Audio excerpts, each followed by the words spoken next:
Welcome back to the Stebbins Garage YouTube channel. If you've been watching my channel for a while, you know we're working on this 92 Firebird and we're doing an LS swap and a bunch of other stuff. Well, today is finally the day we're gonna start this thing. And yes, it's gonna start because I already did start it. I hope you'll stick around and enjoy the sweet sound of an LS firing up.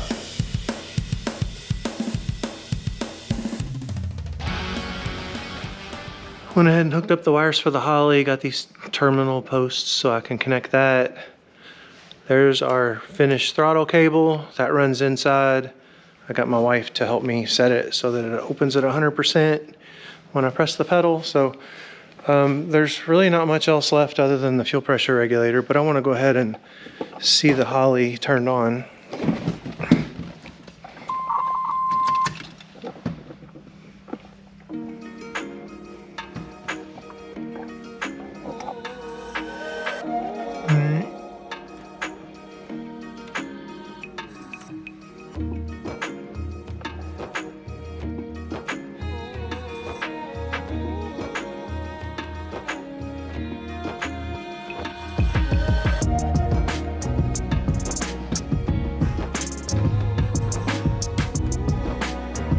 All right.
We're gonna try our first start, fingers crossed.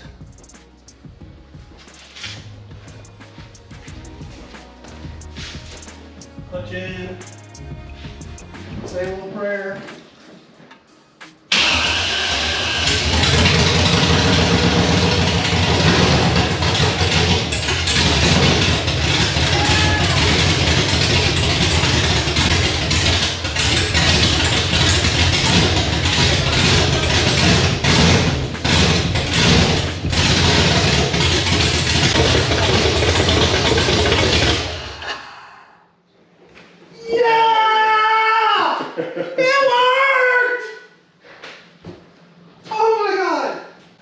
And we have oil pressure.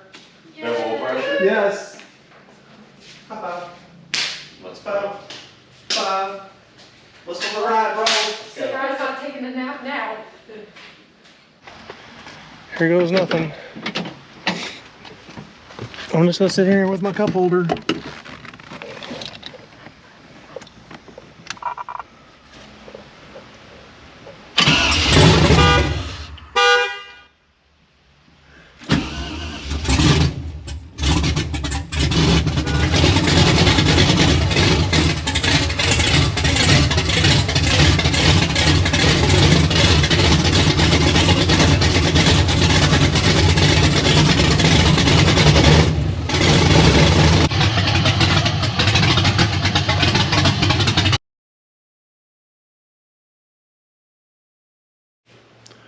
Okay, on our last little segment, we started the car. It's running okay, it's running quite rich, and let me show you why we think it's running really rich. So that is our wideband O2 sensor. That is the exit of the header. Now the plan is to build a Y pipe and a full exhaust or whatever, but we think that it's getting some false readings and seeing some outside air, especially when the idle's a little bit low, and it's adjusting the mixture to compensate for that. So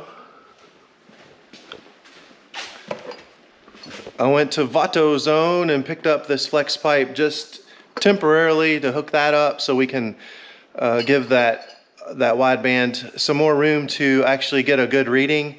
So I'm gonna go ahead and temporarily rig this up, and it'll be on the driver's side because that's where the sensor is.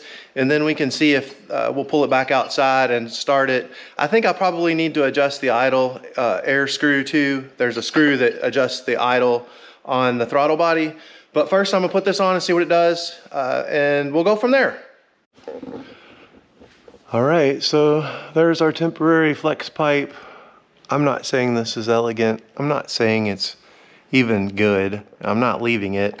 All I want to do is be able to get the exhaust away from the wideband so that it's got some more room to actually read the actual exhaust and not whatever air's coming back in here. So that should be plenty to allow us to push the car outside, start it up and see what it does, and then we'll go from there.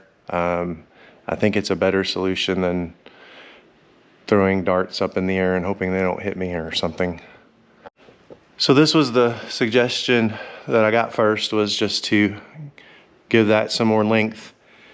And we'll go from there. If it doesn't work, we'll look at some of the tuning stuff. I really don't know what I'm doing there, and so I'll need to get some help from somebody, but we'll start here. Okay, I pulled the car outside. We're gonna go ahead and fire it up.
So I'm gonna wrap up the video here. I'm exhausted. That was a ton of work, but I'm excited. It runs, you saw it chopping. We gotta fix the thermostat, which is stuck, get the brake lines in, do a bunch of other random stuff. Like I said, big thank you to Matthew Madison for pointing me in the right direction on getting this thing running correctly till I get the exhaust done. I'm gonna figure out the exhaust. There may be one or two places around Louisville that'll do that to my satisfaction. I may actually attempt to do it myself. I've always wanted to do that, and seems like the perfect time since I'm learning on everything else. So anyway, I'm gonna wrap it up. Thank you for watching if you made it this far. Make sure you like, share, and subscribe my video, and stay tuned for the next one. I'll see ya.